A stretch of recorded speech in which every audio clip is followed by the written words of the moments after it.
Today, we are diving deep into a really fascinating framework from researcher Michael William Furkes. It's called MF Spaceflux, and it's a whole new way of looking at one of the biggest puzzles in AI today. How do you keep these advanced systems stable, creative, and under control, all at the same time? And that's really the million-dollar question, isn't it? On one hand, you need an AI to be predictable, to be reliable, to follow your instructions. That's the control part. But you also want it to be flexible, to adapt, maybe even to be innovative, and that's the creative part. If you push too hard in one direction, you end up with a machine that's just a rigid, boring calculator. But if you let it go too far the other way, you risk it spiraling into chaos. MF Spaceflux offers a way to actually measure and manage this tension. So to really get our heads around this, we have to start with this quote from the source monograph. Now, I know it sounds almost like poetry, right? But these three ideas, mass, matter, and buoyancy, they're not just abstract concepts.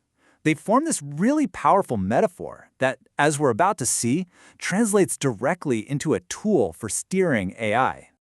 Okay, let's get into it. Here's our roadmap. First, we'll talk about this whole search for AI balance. Then we're going to unpack that triad of forces at the heart of the model. After that, we'll see how you can actually measure these forces. We'll look at a software prototype called Quantos-T, and then we'll wrap up with this really big idea of a proportioned mind. So, what's the big idea here? Well, instead of thinking about an AI state just changing from point A to point B, MF Spaceflux asks us to think about its internal density changing. It's framing the AI state as this relational system of three competing forces, and what really matters is the balance between them. So, let's break down that triad. What's so clever about this framework is how it takes three really familiar ideas from physics and just gives them this completely new and powerful role in the world of computation. First up, we've got mass. Physically, this is exactly what you think it is: a downward force, weight, compression. It's the pressure that's being applied to the system. Next, there's matter. Now, this isn't just stuff. It represents the persistent structure of that stuff. Think of it as the coherence, the form, the stable framework that holds everything together. And finally, you have buoyancy. This is the force that pushes back against mass. It's that upward push, the lift, the force of release that allows for flexibility, exploration, and, change. And this is where it all clicks into place. You can see how brilliantly the framework bridges those physical ideas into the AI's runtime. Mass becomes the intent weight, how strong a command is. Matter becomes memory coherence, the AI's stable knowledge base. And buoyancy, that becomes creative divergence, the system's freedom to explore, be flexible, and generate something new. Okay, so we've got this beautiful metaphor, but how do we actually make it useful? How do you turn these ideas into something you can measure? In other words, how do you turn this into math? Well, you do it with this formula right here, the tension index, or T. Now, look closely at how this is built. You see the reciprocal terms? You've got mass over matter, and then matter over mass.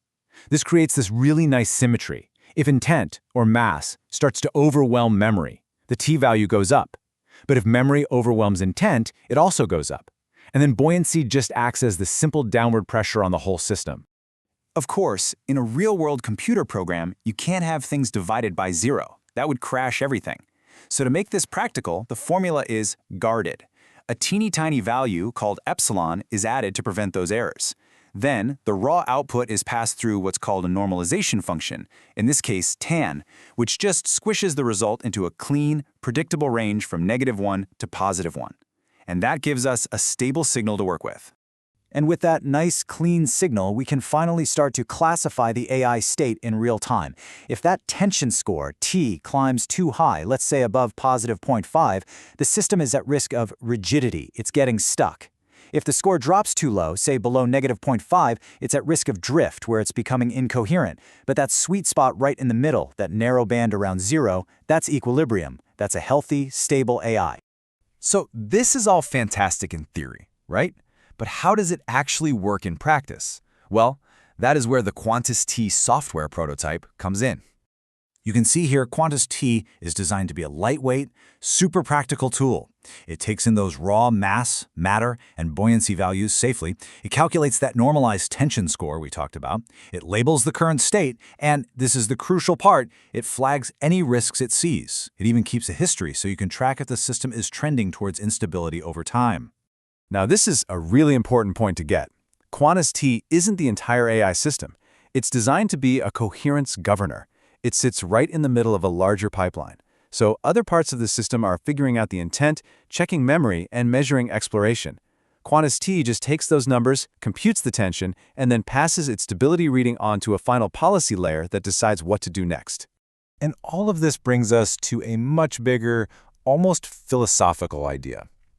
Because this framework isn't just about preventing errors. It's suggesting a fundamentally different way of thinking about what makes an AI good in the first place. You know, one of the things that makes this work so compelling is its self-awareness. It clearly lays out how the system can fail. If mass gets too high, you get rigidity lock. If buoyancy is too high, you get drift overrun. Heck, if even matter is too high, you can get a memory stall where the AI is just too stuck in its past knowledge to adapt. But for every one of these failure modes, there's a clear mitigation strategy. And the research is not standing still. The next big step is to measure not just a system's current state, but its rate of change. Think about it like this. It's one thing to know your car's location, but it's another to know its speed and its acceleration. An AI that can detect that it's accelerating toward an unstable state can step in much, much earlier. And this brings us right to the core thesis of the whole thing. The goal isn't to build an AI with the most powerful intent, or the biggest memory, or the most wild creativity. A truly useful and stable system doesn't maximize any one of these things. It optimizes for the proportion between them. It's all about the balance. So, we end on this question for you to think about. As we keep building these ever more powerful artificial intelligences, maybe the most important metric isn't going to be raw capability but elegant balance. Maybe the search for truly advanced, safe, and useful AI isn't some brute force race for more power, but a careful, studious search for just the right proportion.